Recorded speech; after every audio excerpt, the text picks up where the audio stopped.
Hi guys, this is Ranjit, and in this video let me talk about what you should look at when you're buying laptops. And if you guys recall, in the last couple of months I've tested tons and tons of laptops, and I still get a lot of requests from you guys to review this particular model, that particular model, and simply not possible to review every model that comes out. But here I'm going to talk about 10 broad pointers that you should look at when you're buying a new laptop. So let's go over those points. And the first thing that you should look at, and this is very important, is actual screen quality of the laptop. And how would you know that? Generally, if you go to the manufacturer's website for any model, they will mention the sRGB values of that laptop screen. Generally, if it's a low-end screen, it will be around 45% or less. The higher the better. Yes, of course, you will simply not find 95% or 99% on budget-oriented or mid-range laptops. But even if it's I would say budget-oriented mid-range laptop, anywhere at least about 60 to 65% is good enough, I would say. Second thing that you need to look at is, apart from this sRGB value, is just open the laptop and tilt the screen of the laptop and see if the color is shifting. This is a big problem that I've noticed with many of the budget laptops. If you look at the screen from a particular angle, it looks very good, but if you just tilt it a little bit, then it starts to fade away, and this is very bad that I've seen in many laptops. So again, if you're watching reviews, look at that, ask the person who's reviewing, does it exhibit huge amount of color shifting? Yes, there will be some amount of color shifting, that's okay, but again, if it does huge, then it can be an issue. So this is very important. Also, again, this is not very important. Let's say you're buying a laptop, some of you might want to have a touchscreen functionality on that. So check if you want that touchscreen functionality, is it there? Also, if you notice, some laptop screens have a matte screen, some are very reflective. This is sort of reflective. So the reflective is not an issue if you're working indoors like this, but if you're working outdoors, a laptop that is having a matte screen is way better, because this does not reflect that much. And also look at the amount of brightness it can go, the maximum brightness of a laptop in nits. The higher it is, better for outdoor visibility. Indoors, generally what I have noticed in budget-oriented mid-range laptop, 250 nits to about 300, and this is okay if you're working indoors, not a problem at all. But if you're mostly going to use it outdoors, outside, higher than 300 nits is advisable. 300, 350 or even 400 nits is better. That way it'll be easier to watch it. Also, again, this is not very important.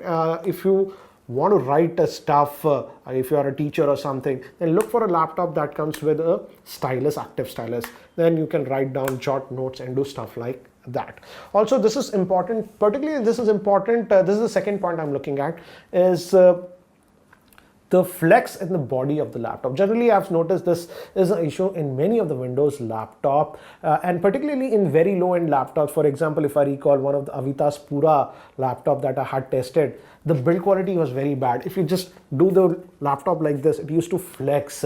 So again, make sure, if you just don't put a lot of pressure, don't try to break it, but if you just put slight pressure, it should not flex. That is also very important, because over the years, this will be important. If it's just flexing, if you even apply a little bit pressure, in the long term, it will give you issues. Another thing that you have to look at is the hinge quality. Here, many of the cheaper brands or cheaper makes don't have good hinge quality. Is the hinge sturdy or not? How do you know this? For example, if you're just working on a laptop and just doing typing, regular typing, this shouldn't wobble.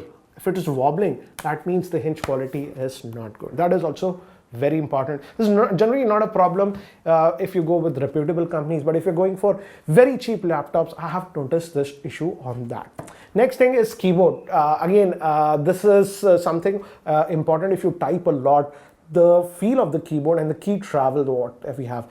Generally in Windows, I would say pretty good. I do not like the keyboard quality on the older Macs. Now Apple has also this butterfly key mechanism. So key travel is bad. So again, look at the key travel also if you type a lot. This is important for people who type a lot. The keyboard should be actually good. Also, another thing is regarding the fan noise when you're working on a laptop. Every laptop will get warm when you're using it. But let's say if you're just doing normal casual office work, writing emails, doing some word processing, some Excel sheets and stuff. In these scenarios, a normal laptop fan should not come, because if the fans are blowing continuously, then it is very, very irritating. So again, also make note of this with the normal usage. Yes, if you're doing heavy tasks like video editing, gaming, etc., the fans will come, that is normal, but they shouldn't come on always when you're doing just light tasks also. If it is happening like that, that means the thermal efficiency of the laptop is not good, it's not calibrated well, and you will get irritated. Generally what I've noticed, this issue happening only in lower end laptops. And also, if it's a reputable brand, these companies are making laptops for 10-15 years, they know how to reduce that. They have better quality fans and stuff. So again, make note of this also. This is a very important thing that many people forget just looking at the specs. Does the laptop fan come always when you're doing even casual work? If it comes, then you will get irritated. And obviously, because the fans are running all the time, the sound is there, also battery life will take a hit. Next thing is fingerprint scanners. These days we are seeing a lot of fingerprint scanners in many laptops, mid-range and above. That's a good thing, but not all fingerprint scanners are good. This is a high-end Asus laptop, and if you notice, the fingerprint scanner performance was very good. For example, on my Acer Swift 5, it also has a fingerprint scanner, but the quality of the fingerprint scanner is just not that good. I would say it works about 80% of the time. So also look at that. Now, next thing is really important is that if you're buying a new laptop now in 2020, make sure it has a SSD. SSDs are way faster. They can boot up Windows in just about 10 seconds. Any app you load within a second or two, they actually load. For example, Office will load in less than 2-3 seconds. So everything looks very snappy. But if you're going for a laptop with a normal hard drive, everything will slow down and everything will look slow. I know if you are having a requirement of very high storage, look at laptops that have a hybrid solution. For example, I have seen some laptops having just a 256 gigabyte of SSD, but they have a 1 terabyte SSD. So look at that kind of a solution. But I would insist that look at a laptop that has SSD. The performance is just blazingly fast. Everyday usage will be way, way faster if you have a SSD. So if your new laptop that you're buying right now has just a normal hard drive, I would not suggest that.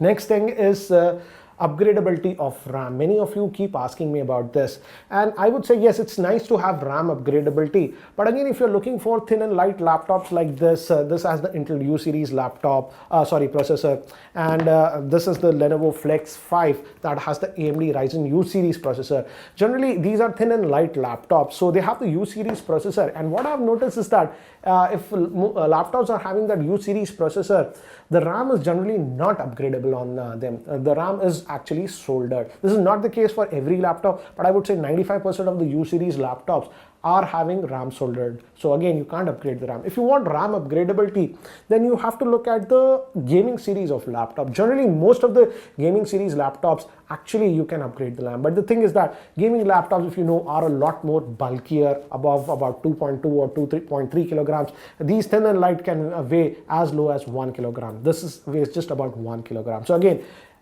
you have to weigh the pros and cons. If you travel a lot, then you will prefer obviously a ultrabook. But again, if upgradability is a very important part, you want to upgrade the RAM moving forward, check a laptop that supports that, and generally most of the gaming laptops will do that.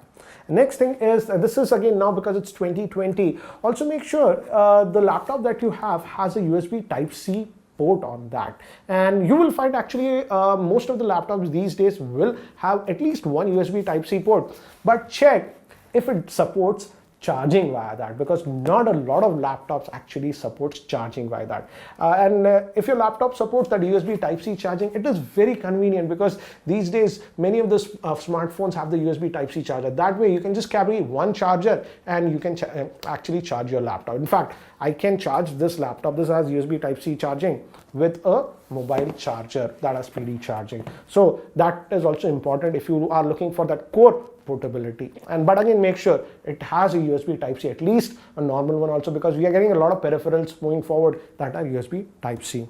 Next thing is the battery capacity of laptop. Every laptop battery capacity will be different, and this is generally in watt hours. What I've noticed is generally in the budget oriented low end laptops, they will have battery capacity as low as about 30 watt hour to about 35 watt hour, and I would say it's okay, but again, if you are expecting a huge battery life with that, you won't get. I would say if you're looking for great battery life, look at a laptop that has a battery capacity of around 50 watt hour. Generally, many of them are hovering about 45 to about 55 watt hour. So again, that is also an important thing. Again, if you want that over 10 hours or something, look at some laptops that have even 70 watt hour battery. So again, this is also an important area to consider, and many people don't look at this when they are buying a laptop. And lastly is the processor that you're going to use. And guys, let's first talk about Intel, then I'll talk about the AMD processor if you're buying a new laptop right now in 2020. I would say I was just browsing Amazon and I was shocked to see that there are still listings for laptops for the older Intel processor that are 7th or even 8th generation. Please don't buy those laptops. These are actually old. Right now, the latest one is the Intel 11th generation. Those laptops will be starting, there are a few laptops available, but by next month, a lot more laptops will be available even in the Indian market. But currently, I would say, right now, the ones that you're getting a lot is the 10th generation Intel one. So the 10th generation is okay, but the latest is the 11th